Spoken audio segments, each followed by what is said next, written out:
Hello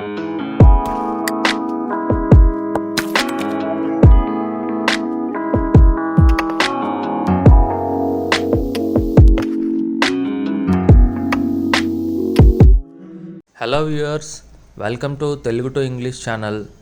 ఈరోజు మన ఎపిసోడ్లో మనం నేర్చుకోబోయేది యూసేజ్ ఆఫ్ ది అనేది ఒక ఆర్టికల్. ఇది ఒక నౌన్ని డిఫైన్ చేసేటప్పుడు యూస్ చేస్తూ ఉంటాం. దీని మీద కాన్వర్సేషన్ చూద్దాం. హరి: హాయ్ లక్ష్మణ్, ఎక్కడి నుంచి వస్తున్నావు? లక్ష్మణ్: నేను పార్టీ నుంచి వస్తున్నా. హరి: ఎక్కడా? లక్ష్మణ్ అంటున్నాడు, హోటల్ వైన్ అండ్ డైన్. ఇప్పుడు దీన్ని ఇంగ్లీష్లో ఎలా చెప్పాలో చూద్దాం.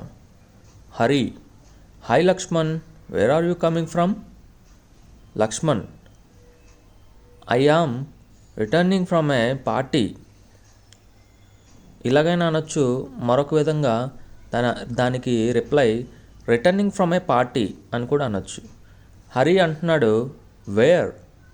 Laxman: at the wine and dine hotel. దీనికి కంటిన్యూషన్ కాన్వర్సేషన్ చూద్దాం ఇప్పుడు. హరి అంటున్నాడు, ఎక్కడ ఆ హోటల్? దానికి లక్ష్మణ్ సమాధానం, నీకు తెలియదా, అది కృష్ణా హోటల్ దగ్గర ఉంది. హరి అంటున్నాడు, చాలా మంచి ప్లేస్ కదా, మరి చార్మినార్ దగ్గర ఉన్న ఎరైనా హోటల్ ఎలా ఉంటుంది? లక్ష్మణ్: దాని గురించి నాకు అంతగా తెలియదు. అది సరే కానీ ఇవాళ రాత్రి ఢిల్లీ వెళ్తున్నా. 2 రోజులు ఆగ్రాలో మా అంకుల్ ఇంట్లో ఉంటున్నా. ఈ తెలుగు కాన్వర్సేషన్ని ఇప్పుడు ఇంగ్లీష్లో ఎలా చెప్పాలో చూద్దాం. Hari: where is it? Hotel గురించి అడుగుతున్నాడు. Where is it? Lakshman: don't you know, it's near the Krishna studio. Hari: a nice place, isn't it? What about the Arena hotel near the Charminar? Lakshman అంటున్నాడు, don't know much about it. By the by, I'm leaving for Delhi tonight. I'm going to stop for 2 days at Agra to see my uncle. ఈ కాన్వర్సేషన్ని మీరు గమనిస్తే Krishna studio, arena hotel, wine and dine, ఈ hotel, ఈ nouns ఇవన్నీ ఒక పేర్లతో ఉన్నవి. ఈ నౌన్కి ముందు ది వాడడం మనం గమనించగలం. అలాగే ది వాడే సందర్భాలు ఇప్పుడు ఏంటో చూద్దాం. ఫలానా అని తెలిసిన వాటి ముందు, అంటే విచ్ అనే ఆ క్వశ్చన్కి ఆన్సర్ వచ్చే చోట్ల. మనం ముందు కాన్వర్సేషన్లో చూసాం కదా, వేర్ ఈజ్ ఇట్ అంటే ఆ హోటల్ ఎక్కడుంది అనే క్వశ్చన్కి answer wine and dine hotel దగ్గర అనే సమాధానం వచ్చింది కదా. విచ్ అనే ఆ క్వశ్చన్కి ఆన్సర్ వచ్చింది కదా, అలా అక్కడ మనం ది వాడుతాం. అలాగే రెండవది, మాట్లాడుకుంటున్న అందరికీ తెలిసిన విషయాల ముందు. మూడవది, నదులు, సరస్సులు, సముద్రాలు, మహాసముద్రాలు పేర్లు ముందు. ఎగ్జాంపుల్గా ది పెసిఫిక్, అలాగే ది ఇండియన్ ఓషన్. ఈ విధంగా మనం చెప్పొచ్చు. పర్వతాలు పేర్ల ముందు, మౌంట్ రేంజెస్ అంటే ది మౌంట్ ఎవరెస్ట్ అని అంటుంటాం కదా, అలాగా పర్వతాల ముందు కూడా ది అనేది వస్తుంది. అలాగే ఐదవది, before the names of groups of islands అంటే దీవుల సముదాయాల పేర్ల ముందు. అంటే not before the name of a single island, ఒక్క ఐలాండ్ గురించి కాదు, మన సముదాయం, ఒక దీవుల సముదాయం పేర్లు ముందు కూడా ఈ ది అనేది వాడతాం. ఇప్పుడు మరికొన్ని రూల్స్ కూడా చూద్దాం.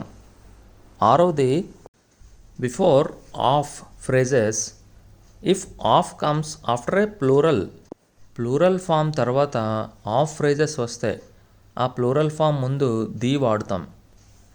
ఏడవది, before the names of famous buildings, of historical buildings or big hotels or monuments.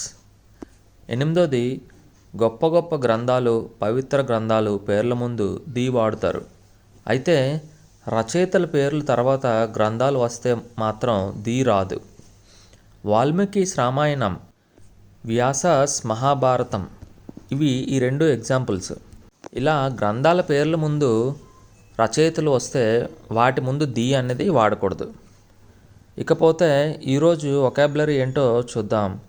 First one, flaunt అంటే టు డిస్ప్లే షోయీలీ అంటే విర్రవేగడం, అన్నీ తనకే ఉన్నట్టు చూపించుకోవడం. రెండవది ఫ్లా అంటే ఎన్ ఇంపర్ఫెక్షన్ అంటే లోపం ఉండడం. మూడవది ఫ్లరిష్ అంటే గ్రో విగరస్లీ అంటే బాగా వర్ధిల్లింది అని అర్థం వస్తుంది. నాలుగవది ఫ్రాజైల్ అంటే డెలికేట్ చాలా సున్నితంగా ఉండడం, విరిగిపోవడానికి వీలుగా ఉండడం అని అర్థం వస్తుంది. ఐదవది ఫ్రూగల్ అంటే థ్రిఫ్టీ ఆర్ చీప్ అనే మీనింగ్ వస్తుంది. తెలుగులో పొదుపు, మిత వ్యయం చేయు అని అర్థం వస్తుంది. చూశారు కదా ఈరోజు వొకాబులరీ. బాగా ప్రాక్టీస్ చేయండి. మీరు మీ వొకాబులరీని బాగా ఇంప్రూవ్ చేసుకుంటే ఇంగ్లీష్ మాట్లాడడం చాలా ఈజీ అవుతుంది. ఇక ఈరోజు ఎపిసోడ్లో ఇడియమ్స్ చూద్దాం.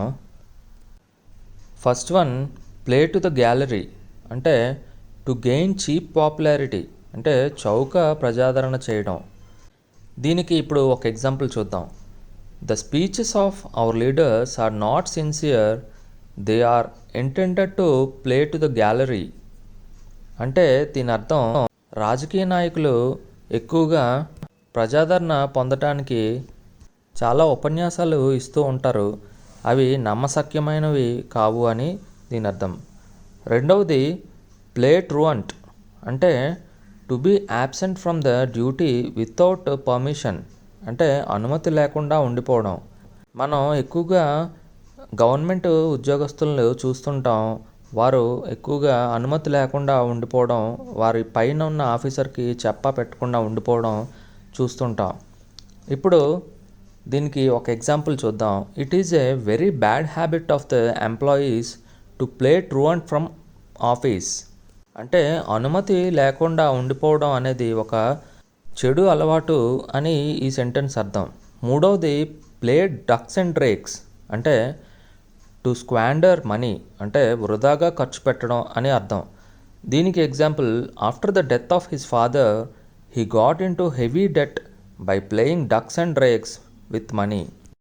దీని అర్థం తన తండ్రి చనిపోయిన తర్వాత అతను కొన్న డబ్బులంతా వృధాగా ఖర్చు పెట్టి మొత్తం అప్పుల పాలయ్యాడు అని అర్థం వస్తుంది. చూసారు కదా ఈరోజు ఇడియమ్స్ని. ఈరోజు ఎపిసోడ్ మొత్తం ఒకసారి రివైజ్ చేసి ప్రాక్టీస్ చేయండి. ఎంత ఎక్కువగా ఇంగ్లీష్ ప్రాక్టీస్ చేస్తే అంత మీరు ఫాస్ట్గా డెవలప్ అవుతారు. వ్యూవర్స్, మీకు మన channel Telugu to English conversation నచ్చినట్లయితే తప్పకుండా సబ్స్క్రైబ్ చేసుకోండి. అలాగే మీ ఫ్రెండ్స్ అండ్ ఫ్యామిలీ మెంబర్స్కి షేర్ చేయండి. ఇక మరో ఎపిసోడ్తో మళ్ళీ కలుద్దాం. అంతవరకు టేక్ కేర్. Good bye. మీ ప్రదీప్.